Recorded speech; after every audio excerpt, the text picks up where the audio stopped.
নির্বাচন কমিশন আসলে নীতিমালা নেই, তাহলে তারা কোন নীতিমালার আন্ডারে শাপলা কলি এখন অন্তর্ভুক্ত করেছে? এটা কি স্পষ্ট করেছে তারা? বা কোন নীতিমালার কারণে তারা শাপলাকে অন্তর্ভুক্ত করবে না, এটা কি তারা বলেছে? বলে নাই। কোন নীতিমালার কারণে তারা অন্যান্য রাজনৈতিক দলগুলোকে বরাদ্দকৃত মার্কাগুলো দিয়েছে, সেটা কি তারা স্পষ্ট করেছে? সেটাও করে নাই।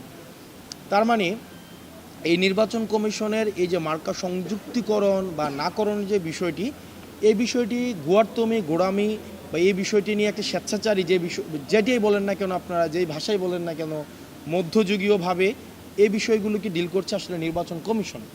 আমাদের কাছে মনে হয় যে নির্বাচন কমিশনে অনেকগুলা পক্ষের শক্তি এখানে জড়িত। কেউ হচ্ছে এখানে, আপনারা জানেন যে নির্বাচন কমিশনটা আসলে যে গঠিত হয়েছে, এটার নীতিমালা কী ছিল? 5ই আগস্টের পরে আপনারা প্রশ্ন তোলেন সাংবাদিকরা যে আপনারা কোন প্রক্রিয়ায় নির্বাচন কমিশন গঠন করলেন। এই নির্বাচন কমিশনও তো গঠন করা হয়েছে, বিএনপি বলেছে আমাদের পক্ষ থেকে একজন, জামাত বলেছে আমাদের পক্ষ থেকে একজন, আর্মি থেকে ওখানে একজনকে দেওয়া হয়েছে।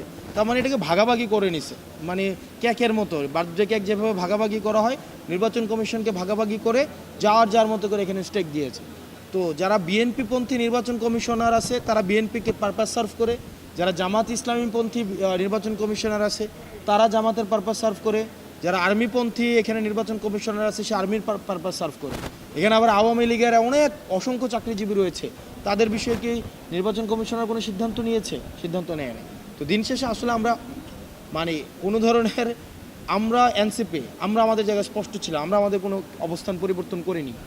নির্বাচন কমিশন তার অবস্থান পরিবর্তন করেছে তার নিজের মতো করে স্বেচ্ছাচারীভাবে। আমরা একই সাথে আপনার যে প্রশ্ন সংস্কার নিয়ে, আমাদের মার্কা নিয়ে আমরা সবসময় একটা অবস্থানে ছিলাম। আমরা এটা বলি না যে আমরা জুলাই সনদে পিয়ার না হইলে আমরা সিগনেচার করব না, আমরা এটা বলি না যে আবার এরপরে গিয়ে আবার সিগনেচার করছি, আমরা কি এটা হয়েছে? সারা বছর বললাম পিয়ার না হইলে সিগনেচার করব না, কিন্তু আবার সিগনেচার করছে। বাংলাদেশে এরকম রাজনৈতিক দল আছে না? আবার বলা হয়েছিল কিনা আমরা সিগনেচার করব না কিন্তু অনুষ্ঠানে যাব, আবার গিয়ে আবার সিগনেচার করছে কিনা, আবার সিগনেচার করার পর আবার এটা বলছে কিনা যে আমরা সিগনেচার করছি কিন্তু আবার এটা আমরা উঠাই নেব। কিন্তু আমরা শুরু থেকে আমরা আমাদের অবস্থানে স্পষ্ট ছিলাম, সংস্কার নিয়ে, শাপলা নিয়ে আমরা আমাদের অবস্থান অপরিবর্তিত রয়েছে। আমরা যেটা চাই ভাই, যদি আপনি আমাকে শাপলা বরাদ্দ না দেন, আপনি আমাকে সেটা ব্যাখ্যা দিতে হবে, সেটা আইনগত জায়গা থেকে ব্যাখ্যা দিতে হবে, সেটা রিটেন ব্যাখ্যা দিতে হবে। এটা তো আপনারা দেখেছেন নির্বাচন কমিশনের সেখানে বলছে কেন ব্যাখ্যা, মানে কেন শাপলা দিব না, এটার কোনো ব্যাখ্যা দিব না। মানে এটা কি আপনি মানে এটা কি কোনোভাবে মানে সম্ভব? এটা মানে আপনার প্রতিষ্ঠান, এটা কি সাংবিধানিক প্রতিষ্ঠান, জনগণের প্রতিষ্ঠান না? জনগণের টাকায় চলছে না, আপনার টাকায় চলছে না? আপনার এই প্রতিষ্ঠানের জবাবদিহিতা নিশ্চিত করার দায়িত্ব এটা আপনার না?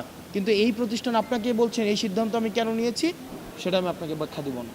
তো ওই ব্যাখ্যাবিহীন রাষ্ট্র, এটা 5ই আগস্টের আগে ছিল, হাসিনা যখন চালাইতো তখন একটা ব্যাখ্যাবিহীন রাষ্ট্র চালাইতো, জবাবদিহিতাবিহীন রাষ্ট্র চালাইতো।